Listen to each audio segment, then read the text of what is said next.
Chapter 248 Halal Rape vs Haram Rape, Part 8. Before Mr. Osman Al-Taib rushed to Al-Gadarif city for the emergency meeting with his accomplices in crime, he had made some arrangements concerning his captive bride, Firdaus. By the help of his servant Harun and the nurse Zakia, he managed to transfer the half-conscious body of Firdaus to a rented apartment in Al-Amarat area. He ordered Harun to keep watch on her day and night. He should not give her more than a little food and water, and that must be given only once in a day. She must be kept in ropes, and if the need required, Harun should not hesitate to chastise her with his stick. The ropes are to be removed from the hands at the time of feeding. But in no case, the legs should be set free. Besides the ropes, the old man had brought a chain and fastened her legs. When she needed to go to the washroom, the chain will keep her under Harun's control. The evil old man, Mr. Osman Al-Taib, had promised his servant that he will return within 2 days. The first day went quietly between Harun and his prisoner. On the second day Harun discovered that Firdaus had a high fever. He tried to bring down her heat to normal by using a wet piece of cloth, but his remedy is in vain. The fever continued to increase. Harun thought the fever might be caused by her starvation. He made some food and began to feed her half-conscious body by forcing the food in her mouth. After a short time she vomited the food out. He brought some tablets and forced them in her mouth. That too didn't reduce the fever. When the fever reached too high, it affected Firdaus' brain. She began to speak some confused sentences. She smiled sometimes and she laughed loudly. Her laughter sometimes turned into loud screaming. Harun became very worried. He thought Firdaus had lost her senses. He repeated his treatment many times, but without success. In that miserable condition, Firdaus remained the whole day without any proper treatment. On the third day, her condition became serious. Harun knew that Mr. Osman Al-Taib will hold him responsible if the girl died. He put his hand on her heart to find out whether she is alive or dead. He found that her heart is beating very faintly. He looked at her face and found it very pale and her lips dried up. She appeared to him that she is dying. He is very frightened and his mind is disturbed. He is in a great dilemma.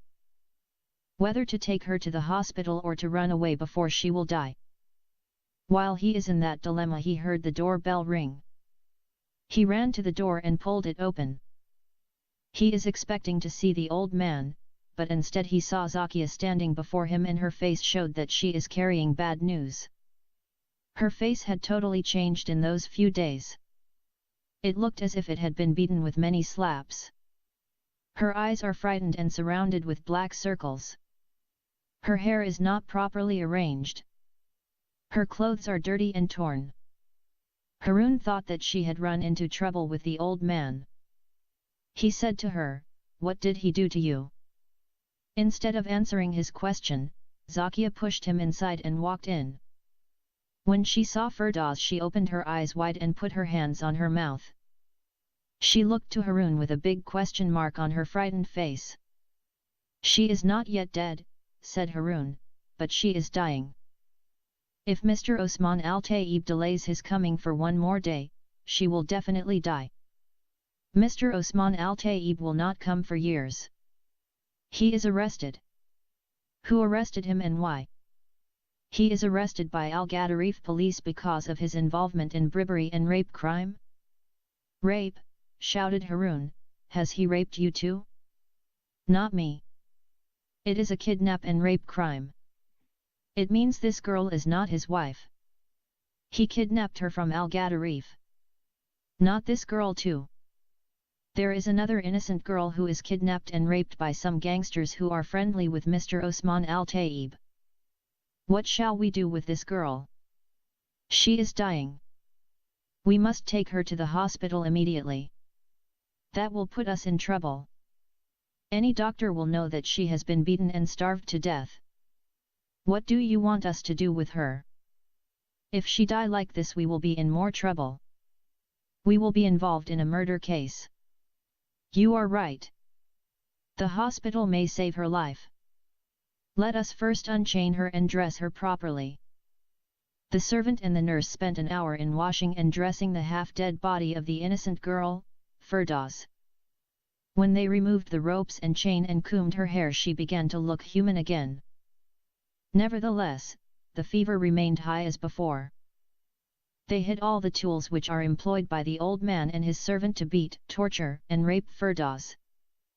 After that, Zakia picked up the phone and called the hospital.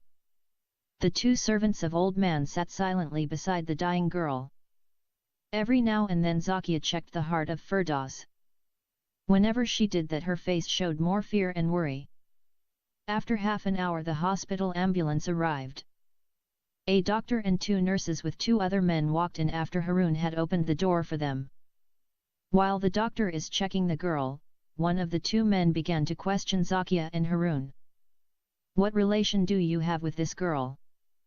We have no direct relation with her, said Zakia. We have been employed by her husband to take care of her for a while. I am her nurse and this is her servant. Where is her husband now? He is in jail. Which jail? Al-Gadarif jail. Why has he landed in jail? He is arrested under the charge of bribery. The nurse purposely avoided mentioning the rape crime for fear of being somehow involved. What is his name? His name is Mr. Osman Al-Taib. Do you know where are this girl's parents or relatives live? We know she is from Al-Gadarif city, but we don't know any one of her relatives. What is her name? Firdaus Ibrahim Mustafa Gabber. Do you know what has happened to her? No, sir. Then, the man turned to frightened Harun and said to him, What about you, mister? I also don't know, sir. In that case, you will be detained until we know what has happened to her. It seems we are too late, said the doctor, the girl is dying. In any case, we should rush her to the hospital. The two nurses took Firdaus' body and put it on a stretcher and carried it to the ambulance. When the doctor and the nurses left with the ambulance, the other two men remained behind with Zakia and Harun for further interrogation. As soon as the ambulance reached the hospital, Firdaus is taken to the intensive care unit. When the doctor examined her further, he discovered that she is starved for many days. She had been brutally raped. She is kept in chains for a long time. Her head had been beaten by heavy rods. Her body is full of injuries. The hospital informed the police authority about the doctor's report. Firdaus is kept in the ICU for 3 days. After that, she is moved to the general ward. While she is in the hospital, Firdaus is loved and pitied by all the hospital staff. After 5 days, she came out of her long coma, but isn't able to talk or walk. In that condition, she continued for 1 week. On the 8th day, she began to speak in a whisper. The nurses showed much interest in her when they came to know she is a rape victim. She told them that she is beaten and starved and raped by an old man who claimed to be her husband.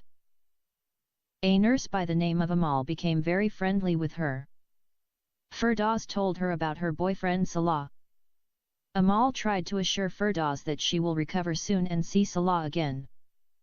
Firdaus requested Amal to write a letter to Salah on her behalf. With great pain and sorrow, Firdaus is able to dictate Amal, her letter to Salah. On the same day, the nurse Amal posted that letter. As the doctor predicted, Firdaus' condition had not improved much. Her body lost so much weight. After 2 days had passed from the time she had sent the letter, Firdaus began to slip into a coma. The doctors placed her in the ICU unit once again. She continued to be under intensive care without any progress.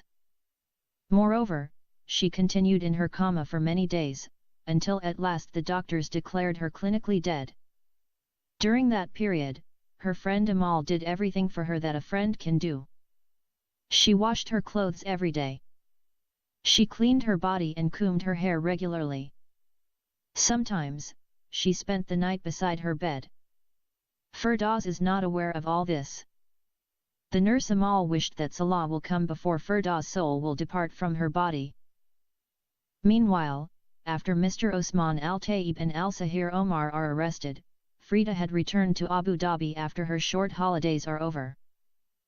She wanted to stay around and fight against those evil men who abused her two sisters, but being the sole breadwinner in the family, she is compelled by necessities of life to return to her job. Nevertheless, she returned to the Gulf country a broken-heart girl, and felt as if she is a soldier who traveled for war to far country and returned home humiliated and defeated. She blamed herself for not protecting her sister, Firdaus, from the evil old man. She knew if anything bad happens to her two sisters, she will live the rest of her life with a troubled conscience and broken heart. Even so, Frida trusted and encouraged the good friends with many words.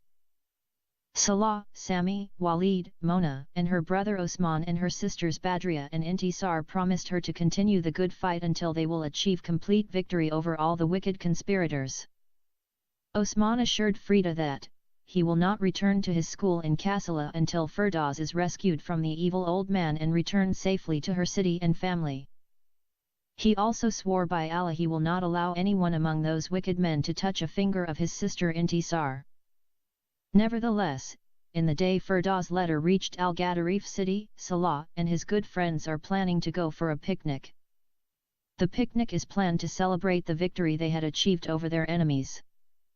That plan is made a few days after the impostor, Haj Mohammed, is also arrested by the police and thrown behind bars where he belongs. They are extremely happy when three of their bitter enemies are captured. They believed that the remaining enemies are not as dangerous as those who are already arrested. They believed too, that Firdaus will be safe, as long as the shameless old man is in jail. Salah is sure that she will write to him one day and tell him where she is. On that hope, he waited eagerly for her letter to come. The first thing Salah will do every morning is to check the mail. So, on that day, even though Salah and Sami are in a hurry to go for the picnic, still they decided to check the mail first. From Salah's house they rushed to the post office and opened the mailbox. Salah is overjoyed when he found the letter is addressed to him from Firdaus. Sami too is extremely happy. He told Salah that the letter should be read in the hearing of all their friends. For Firdaus is not only loved by Salah, but by all the friends who are involved. Salah accepted Sami's suggestion and decided to read the letter in the presence of all their friends. So, the happy friends picked up the letter without opening it and rushed to the meeting place at Osman's house. When they reached there they found Walid, Badria, Mona, Intisar, and Osman are ready to partake in the picnic. "We have good news," shouted Sami, "Firdaus' letter has come at last to Salah." "Yes, it has come at last," said Salah happily, "and we have decided to open and read it in the hearing of all of you. For Firdaus, as Sami said, is loved by all." "Agreed," shouted Intisar. "Wonderful idea," shouted Badria. "I have a suggestion," said Walid, "the letter should be read at the picnic site." "No way," said Salah, "I can't wait another hour. The letter should be read here and now, and we can go for the picnic with happy hearts." "I suggest that Mona should read the letter to us," shouted Intisar. "I agree to that," said Salah. When he had said so, he handed over the letter to Mona to read it. Mona took the letter and smiled. She carefully opened it and with a soft voice began to read it. "Dear Salah, I miss you so much. From the time we are torn apart, my life has turned into hell. I waited for you to come and rescue me from my kidnappers and torturers, but you did not come. I don't blame you for that. For I know, if you could you would have done so. I also know that, you, Frida, Intisar, Sami, and Osman might have searched everywhere for me. The 5 policemen took me to Khartoum and delivered me as a runaway wife to the wicked man, Osman al-Taib.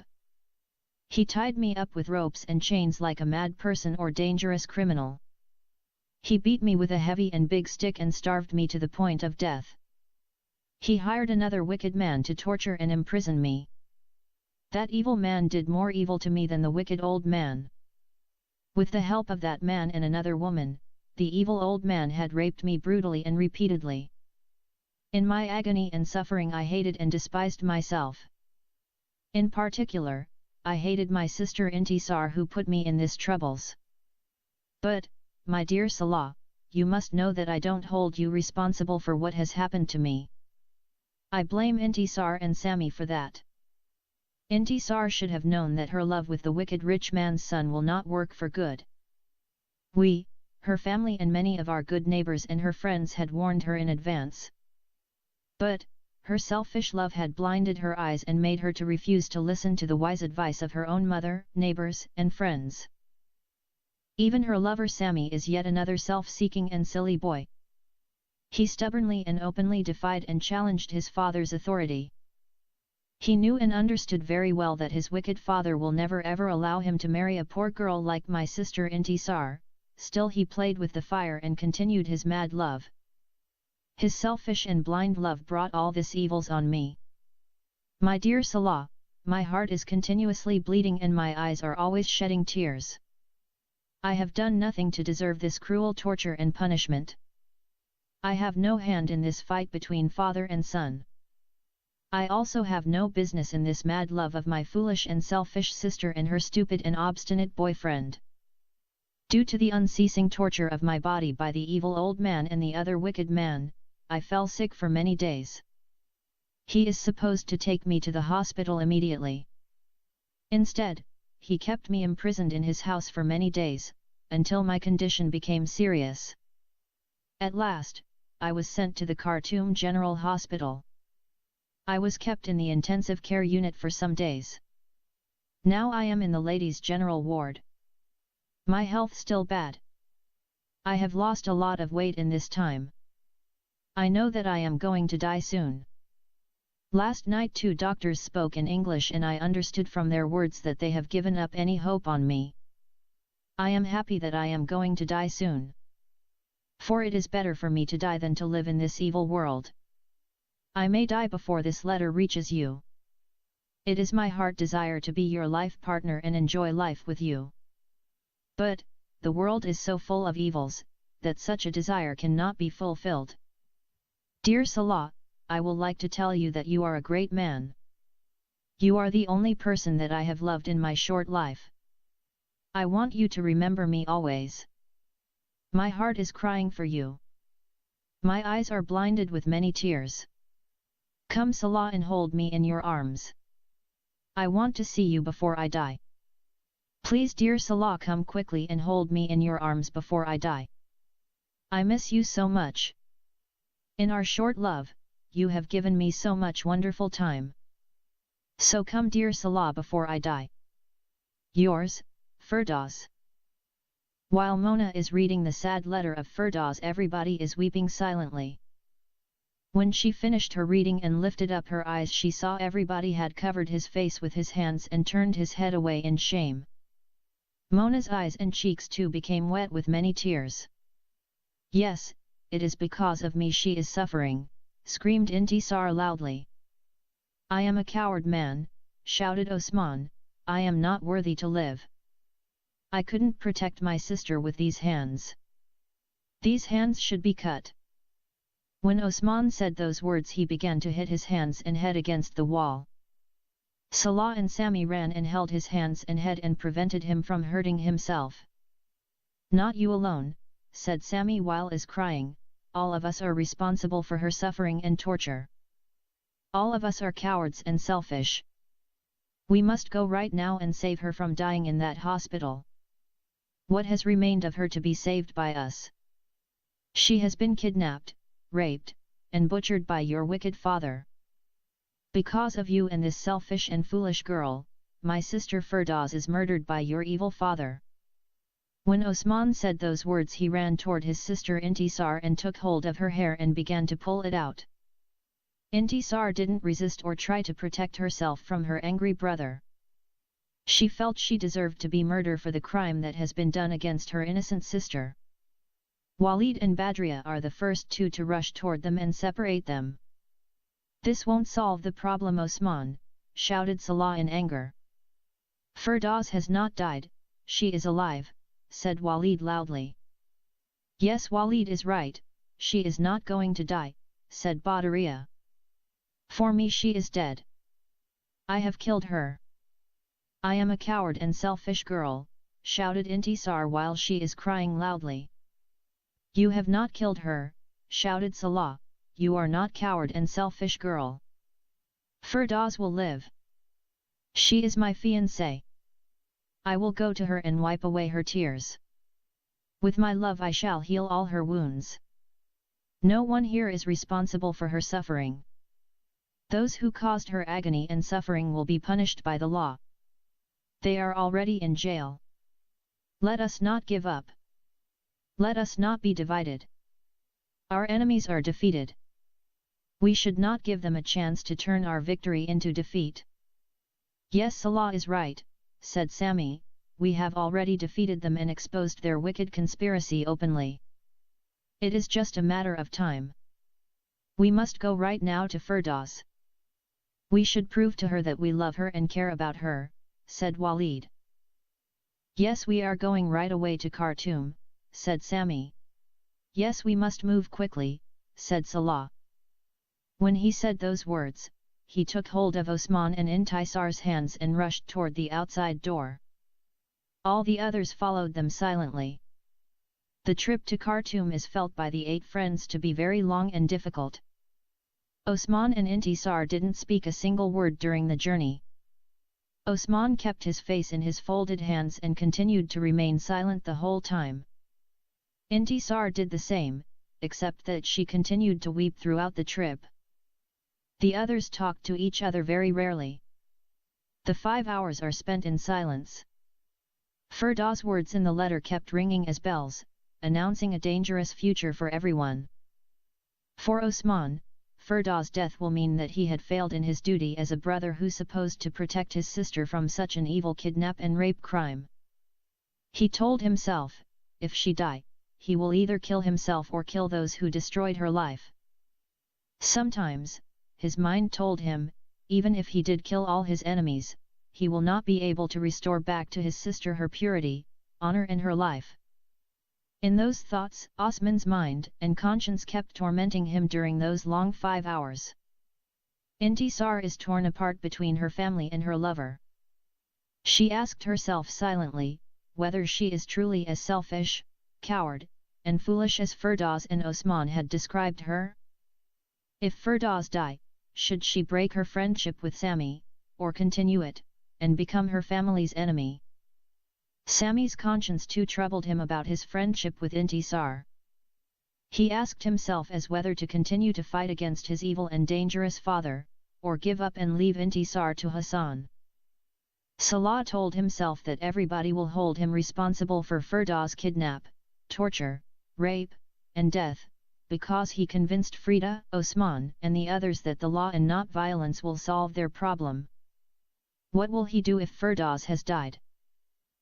Badriya too blamed herself for first has justified the marriage between Firdaus and the old man Osman al-Taib, and she went with her mother to the evil man Haj Mohammed and asked him to destroy the life of Intisar. Walid agreed in his heart with Firdaus and Osman that Intisar and Sami are alone to be blamed for what is happening to the innocent girl, Firdaus. The other victim of 2 cruel rapes, the innocent girl, Mona alone, has different thoughts, that are running in her mind, from the rest. She kept meditating on her dark future. She felt if Firdaus dies, she will be more fortunate than her. Death, she believed, will relieve Firdaus from the agony and suffering of kidnap and rape. As for her, she has been destined to carry her shame all the days of her life. She wished in her heart that she will be dead and gone, as might be the fate of Firdaus. When the bus reached Khartoum, no one bothered to look at his watch, or thank God for the safe journey. The 7 friends got down one after the other and headed directly to Khartoum General Hospital. When they reached the hospital gate, their hearts began to beat fast. Each one's is gripped with great fear and dread. Walid inquired about the women's general ward. Somebody showed him the way. The others followed him silently. When they reached the ward, they found it is written that men are not allowed inside the ladies' ward. Mona, Badria, and Intisar walked in and the 4 boys remained outside. It is Intisar who screamed first. Her screams are followed by the other 2 girls crying. On hearing the screaming inside the ward, Salah and Osman fell on their knees and began to cry like little children who lost their parents. Sami and Walid covered their faces too, and began to cry for Firdaus. Many people gathered around the friends and began to comfort them. Walid and Mona are able to overcome the shock of Firdaus' death, and began to assist the others to go out of the hospital. When the friends reached the hospital gate, they discovered that Osman is missing. Walid, Badria, and Mona went back and searched for him everywhere in the hospital. The other 3 friends joined them too in their search for Osman.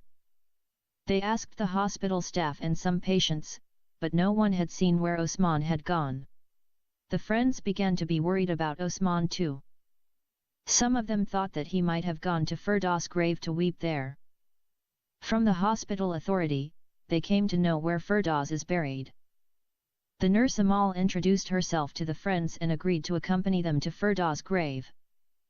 From her, they understood that Firdaus is buried by the hospital authority because there is no one to claim her dead body. She also told them that she had attended the funeral. When the friends reached the graveyards and saw Firdaus' grave, they wept bitterly for her. Osman is not found there. Some of them thought he might have gone back to Al-Gadarif with the intention to take revenge on those who caused Firdaus' untimely death. After that, the 6 friends decided to return to their city. The return journey is more sad and tiresome than the previous one. Their hearts are full of heavy sorrow and great despair. None of them had talked to the others or ate anything. Intisar had never ceased to weep for her sister. Her face is swollen and her eyes became very red. Salah too wept continuously for his fiancée. When they reached their city and broke the sad news, Firdaus' mother cried like a baby for her daughter. That night none of them had slept. They spent the whole night beside the mother. When the mother inquired about her son, she is told that he had delayed his coming for a day because he wanted to visit his sister's grave. The next day, Salah and Sami began to search for Osman in the city. They knew he will not possibly think of attacking Omar or Osman al-Taib or Haj Mohammed while they are inside the jail. The remaining conspirators might be his target to carry out his revenge. The 2 friends went first to Mu'allana's houses to look for their missing friend. When they reached his house, the evil man didn't allow them to enter in, and threatened to call the police if they didn't go away. Mr. Mahjoub al-Halali did the same with them. The 2 friends returned home disappointed. That night, Salah and Sami decided to return to Khartoum the next day. Sami spent the night in Salah's house and early in the morning the next day, the 2 once again returned to the capital city. When they reached Khartoum, they informed the police authority about their missing friend, Osman Mustafa Gabr. They also advertised his name and photo in the newspapers, TV, and radio. Meanwhile, they searched for him everywhere, but all their efforts are in vain. When they returned to the police headquarters after 2 days, they are told to go to the general hospital and identify a dead body of a young man who is found floating on the river. Sadly, at the hospital the 2 friends identified the dead body of Osman. The hospital reported to the police authority that the death of Osman Ibrahim Mustafa Gabr is intended suicide. The 2 friends wept bitterly for Osman. With heavy and sad hearts, Salah and Sami returned to their city, carrying with them the dead body of Osman.